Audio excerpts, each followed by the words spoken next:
आज all India Sunni Jamiatul उलमा ने और रज़ा एकेडमी ने जो है वो संविधान बचाओ एक प्रोग्राम रखा था, जिसमें आली जनाब इज़्ज़त माब संजय सिंह साहब को मदऊ किया गया था। संजय सिंह साहब ने जिस तरीके से संविधान को बचाने के लिए, जिस तरीके से वो पूरे देशवासियों की आवाज़ बने हुए हैं, तो उनके इस्तकबालिया उनको दिया गया और आपका बहुत ज़ोरदार बयान हुआ। लोगों से आपने अपील की है कि मुल्क में अमन व अमान कायम रखें और जमहूरी तरीके से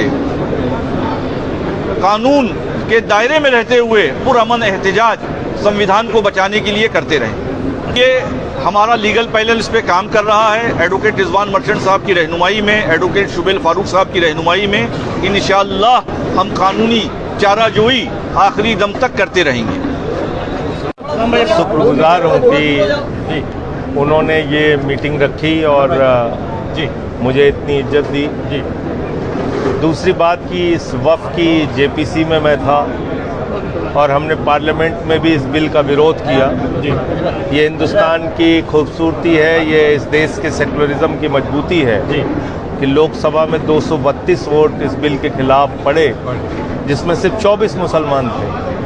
95 वोट राज्यसभा में इस बिल के खिलाफ पड़े, जिसमें 4, 5, 6 मुसलमान रहे होंगे। तो इस देश के लोगों की ये खूबसूरती है कि हम सब लोग मिल के रहना चाहते हैं और जहाँ कुछ भी गलत होगा, संविधान के खिलाफ होगा, हम उसका विरोध करेंगे। और संविधान की धारा 26, 25 ये कहती है कि हर धर्म के मानने वाले व्यक्ति को अपनी धार्मिक संपत्तियों के प्रबंधन करने का और अपने धर्म के मुताबिक पूजा अर्चना इबादत प्रेयर करने की छूट है, आज़ादी है। तो वो हक हमसे कोई छीन नहीं सकता।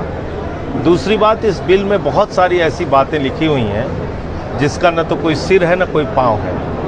इस बिल में लिखा हुआ है कि 5 साल तक प्रैक्टिसिंग मुस्लिम है वही दान कर सकता है। अब दान करने के लिए भाई कौन सा कानून ये कहता है पूरी दुनिया में कि आपको दान करने के लिए धर्म के रीति रिवाजों का पालन करना जरूरी है। दूसरा, इस कानून में लिखा हुआ है कि वक़्फ़ बाय यूज़र को हम नहीं मानेंगे। वक़्फ़ बाय यूज़र का मतलब है कि कोई संपत्ति मस्जिद के रूप में, दरगाह के रूप में, कब्रिस्तान के रूप में, मदरसे के रूप में अगर वर्षों से इस्तेमाल हो रही है तो आप उसके लिए एक नया विवाद पैदा करेंगे, गैर मुस्लिम को बोर्ड में रखेंगे।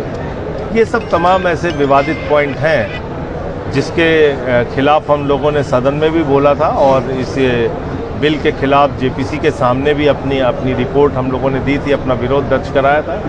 अब इसकी कानूनी लड़ाई सुप्रीम कोर्ट में चल रही है। जनता को जागरूक भी करेंगे एक साथ मिलके और कानून की लड़ाई में मुझे पूरी उम्मीद है कि माननीय सर्वोच्च न्यायालय ऐसे बेबुनियाद गैर संवैधानिक बिल को ख़त्म करेगा। देखिए, इसमें संजय सिंह साहब को बुलाया गया तो जेसीपी के मेंबर थे।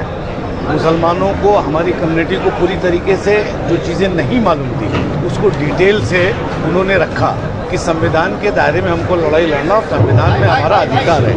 ये ज़बरदस्ती जो है बीजेपी गवर्नमेंट हमेशा मुसलमानों को तंग करने के लिए कोई नई चीज़ें लाती है। और आज संजय सिंह ने जिस तरीके से खुलासा किया है, ये सच्चाई बताता हूँ, मैं भी एक पॉलिटिकल आदमी हूँ, मुझे भी कई चीज़ें नहीं मालूम थी जो आज खुल गई है। अब मैं भी इस बात को बहुत अच्छी तरीके से रख सकता हूँ।